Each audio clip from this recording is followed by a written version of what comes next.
Setelah likuidasi Ayatullah Ali Khamenei, banyak yang mengira tujuan utama perang alasan Iran adalah mengganti rezim, padahal sebenarnya bukan itu tujuannya.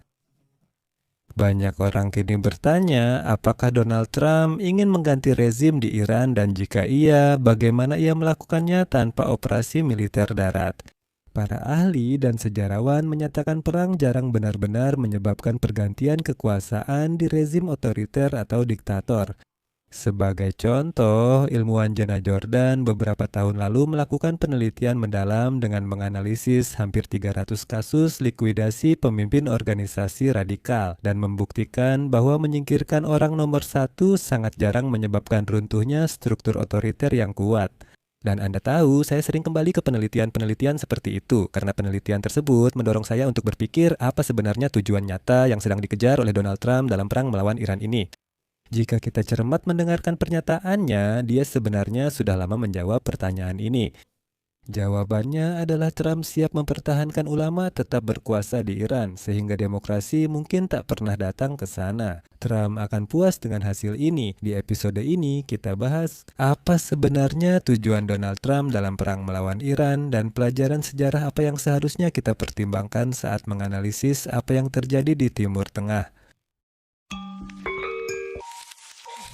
Nama saya Alexei Pecci. Ini adalah upaya menghidupkan kembali proyek lama saya, Teori Konspirasi, di mana kita membongkar teori konspirasi dan lewat analisis mendalam mencari kebenaran serta menyebut segala sesuatu dengan nama sebenarnya. Pemboman besar Amerika Israel terhadap Iran bisa membuat kita menyimpulkan secara sederhana, Donald Trump ingin sepenuhnya melenyapkan rezim Iran, dan inilah yang ingin didengar oleh banyak orang Iran setelah puluhan tahun tirani rezim ulama di Teheran.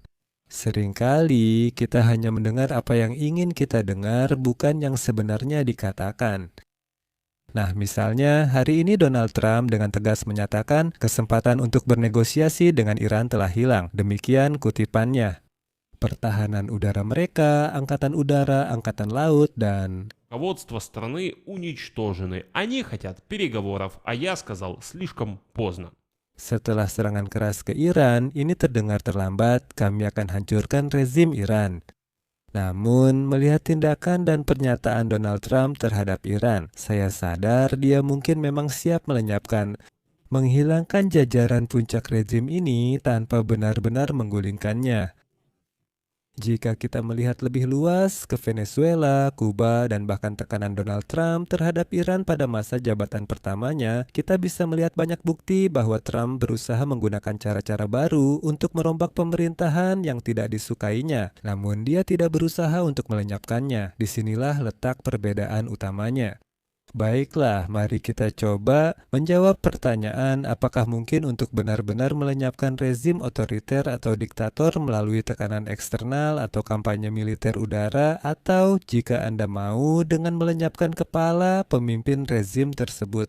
Dan dalam hal ini, saya sangat menyukai penelitian mendalam dari Jana Jordan dari Universitas Chicago yang sering saya rujuk ketika berbicara tentang perang apapun. Jadi, pada tahun 2009, dia menganalisis hampir 300 kasus likuidasi pemimpin organisasi radikal. Dia membuktikan bahwa penghilangan orang nomor satu seperti Ali Khamenei sangat jarang membuat struktur otoriter atau diktator yang stabil runtuh. Terutama jika organisasinya sudah lama berdiri, besar, dan khususnya bersifat religius, seperti yang terjadi sekarang di Iran. Jana Jordan. Jana menulis bahwa upaya untuk memenggal rezim otoriter telah menjadi ciri utama kebijakan modern dalam memerangi terorisme. Seperti yang Anda ketahui, Trump menyebut rezim Iran pendukung terorisme. Banyak politisi berpendapat bahwa likuidasi para pemimpin seperti Ali Khamenei adalah strategi yang efektif dalam memerangi terorisme. Kata mereka, jika pimpinan disingkirkan, strukturnya akan runtuh. Jana Jordan meneliti data dari dua artikel, 298 insiden yang terkait dengan penghilangan pemimpin diktator atau otoriter pada periode 1945 hingga 2004. Untuk menentukan apakah pemenggalan rezim atau kelompok itu efektif. Dan di sini saya akan mengutip Jana Jordan. Data menunjukkan bahwa usia, ukuran, dan tipe kelompok atau rezim sangat penting untuk menentukan kapan harus melakukan pemenggalan. Pemenggalan akan mengakhiri aktivitas teroris. Semakin besar dan tua suatu organisasi, kemungkinannya untuk bertahan dari penggulingan kepemimpinan juga meningkat. Tipe organisasi penting untuk memahami kerentanan terhadap pemenggalan. Organisasi ideologis cenderung berhenti beraktivitas setelah pemimpinnya digulingkan. Sementara itu, organisasi keagamaan sangat tahan terhadap pemenggalan. Обезглавливанию руководства. Data menunjukkan bahwa pemenggalan rezim tidak meningkatkan kemungkinan runtuhnya organisasi melebihi tingkat dasar keruntuhan. Berikutnya, kutipan paling menarik dari Jenna Jordan.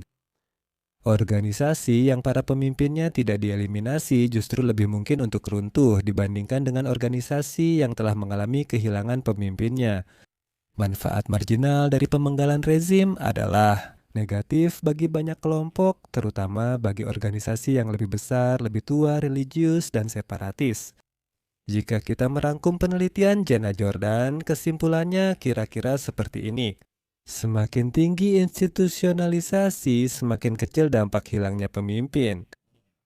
Pemimpin bisa jadi simbol, namun jika ada aparat, jaringan, dan mekanisme suksesi di belakangnya, sistem akan tetap beradaptasi meski pemimpin berganti. Pada tahun 2013, peneliti dan pakar hubungan internasional Michael Boyle memperkuat kesimpulan ini. Jenna Jordan. Dari sudut pandang lain, lewat analisis drone warfare, penggunaan drone dalam perang kontra terorisme.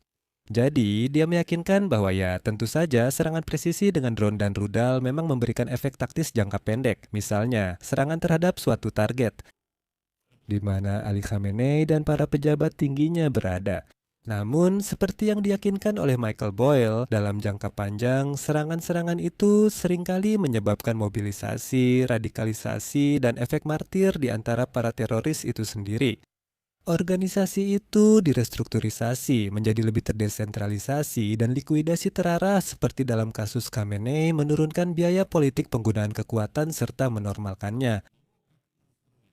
Kesimpulan penelitian Michael Boyle kira-kira seperti ini. Ketepatan dalam pembunuhan tidak sama dengan kemenangan strategis. Anda bisa memotong kepala sebanyak apapun, hidra ini tetap hidup. Namun, bahkan jika kita melangkah lebih jauh dan membayangkan bahwa ini bukan hanya tentang menyingkirkan seorang pemimpin, tetapi tentang pergantian rezim, penelitian juga tidak memberikan kita optimisme di sini.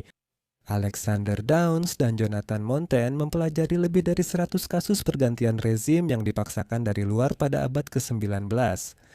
Ada istilah khusus untuk ini, pergantian rezim yang dipaksakan dari luar. Kesimpulannya, pergantian semacam ini jarang menghasilkan demokrasi stabil. Terkadang dalam jangka pendek terlihat peningkatan indikator demokrasi secara formal, namun setelah beberapa tahun sering terjadi kemunduran menuju otoritarianisme, konsolidasi kekuasaan paksa, atau konflik sipil. Afghanistan adalah contoh yang jelas. Amerika Serikat memaksakan pemimpin mereka setelah menginvasi negara itu. Seorang presiden kemudian mendeklarasikan demokrasi. Akhirnya, presiden menghancurkan tentara dan melarikan diri dari Afghanistan sebelum tentara Amerika terakhir meninggalkan negara itu. Ternyata, demokrasi dan tentara kuat yang didanai pajak Amerika di Afghanistan hanya ada di atas kertas. Kenyataannya, semua itu tidak pernah ada. Lalu pertanyaannya, apa yang sebenarnya direncanakan oleh Donald Trump di Iran? Trump sebenarnya sudah menjawab, tapi entah kenapa kita tidak mau mendengarnya. Ya, karena kita ingin mendengar bahwa dia datang untuk menyingkirkan seluruh rezim Ayatollah. Baru-baru ini, Trump menawarkan kepada para penguasa di Teheran untuk mempertahankan posisi mereka jika mau bekerja sama dengan Washington. Dia langsung mencontohkan Venezuela usai penangkapan Nicolas Maduro. Dan di sini ingatlah hal utama, Donald Trump bukanlah pendukung demokrasi yang fanatik. Jika rezim otoriter bertindak sesuai keinginannya, dia senang bekerja sama dengan mereka dari Arab Saudi hingga El Salvador. Pendekatan Trump dapat diartikan kira-kira seperti ini. Dia bersedia menerima perubahan perilaku rezim jika dia tidak bisa menggulingkan rezim itu sepenuhnya. Yang paling menarik baginya adalah perubahan interaksi rezim itu dengan Amerika Serikat. Tujuannya bukan menggulingkan rezim, melainkan mengubah perilakunya. Disinilah Anda perlu bertanya, berapa banyak orang yang harus digulingkan agar rezim lenyap? Atau mungkinkah perubahan besar dalam perilaku rezim bisa menyebabkan pergantian rezim itu sendiri? Pergantian rezim membutuhkan tingkat tertentu dari pembangunan negara dari awal.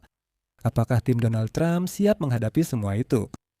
Sejujurnya, Venezuela menunjukkan mereka belum siap membangun negara dari awal.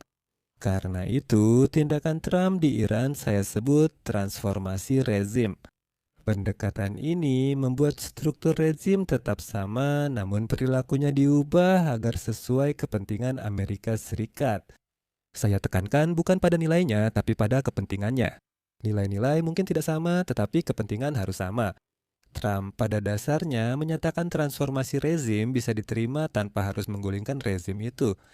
Trump menggunakan pendekatan berbeda untuk tiap negara dan rezim. Di Venezuela, ia memilih operasi pasukan khusus yang cepat dan penangkapan pemimpin. Di Kuba ada blokade ekonomi, di Meksiko tekanan agar pemerintah melawan kartel narkoba, dan di Iran terjadi perang terbuka. Dan dalam semua kasus ini, tidak ada yang menyebabkan pembongkaran total struktur kekuasaan yang ada, tidak dimanapun.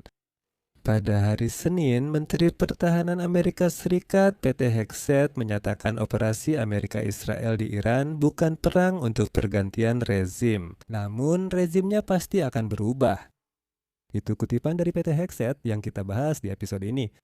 Bukankah itu menunjukkan perubahan perilaku rezim, bukan penghapusannya?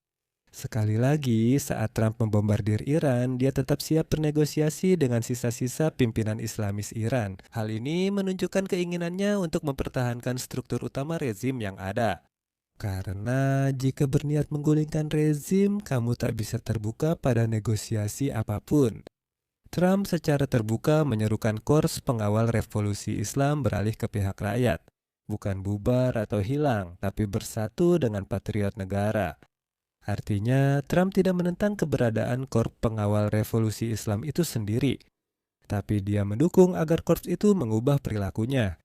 Trump menyatakan bahwa Amerika Serikat bertekad untuk menghancurkan program nuklir dan balistik serta menghentikan dukungannya terhadap kelompok teroris karena semua itu merupakan ancaman bagi keamanan nasional Amerika. Jika sisa-sisa rezim Iran setuju dengan tuntutannya terkait masalah-masalah ini, itu mungkin sudah cukup bagi Trump untuk menghentikan tahap militer. Jika Trump benar-benar menghancurkan rezim itu, siapa yang akan mengambil alih kekuasaan di Iran? Itulah pertanyaannya. Apakah negara ini tidak akan jadi sarang terorisme jika tidak ada kekuasaan terpusat? Venezuela saat ini adalah contoh nyata dari pendekatan Donald Trump. Amerika Serikat dengan cukup cepat menangkap otokrat Venezuela, Nicolas Maduro, dan seluruh aparat kekuasaan Nicolas Maduro akhirnya mengubah perilaku mereka dan mulai bekerja sama dengan Trump. Itu sudah cukup bagi Trump. Perhatikan, rezim Maduro sebenarnya tidak benar-benar hilang. Orang-orangnya masih berkuasa, hanya perilaku mereka yang berubah. Dan karena itu, saya ingin menambahkan sekali lagi di akhir bahwa saya percaya doktrin utama, strategi utama Trump bukanlah pergantian rezim, melainkan transformasi rezim tersebut. Di sini saya akan mengakhiri dengan titik-titik. Teman-teman, tuliskan pendapat kalian, pemikiran kalian, dan kesimpulan kalian di kolom komentar di bawah episode ini. Tulis juga di kolom komentar apakah perlu menghidupkan kembali proyek teori konspirasi yang dulu mungkin penonton lama masih ingat saat kita bersama menganalisis topik seperti ini. Jadi ini bukan sepenuhnya arus berita, melainkan lebih kepada analisis kejadian dengan kesimpulan saya sendiri yang kadang subjektif. Tulis pendapat Anda di komentar bawah episode ini. Dan teman-teman, saya mohon dukunglah kanal ini dengan donasi Anda dengan berlangganan melalui tautan dan informasi yang ada di deskripsi video ini atau melalui kode QR yang ada di layar Anda. Saya sangat menghargai dukungan Anda. Itu saja, jaga diri kalian. Sampai jumpa semuanya, sampai jumpa.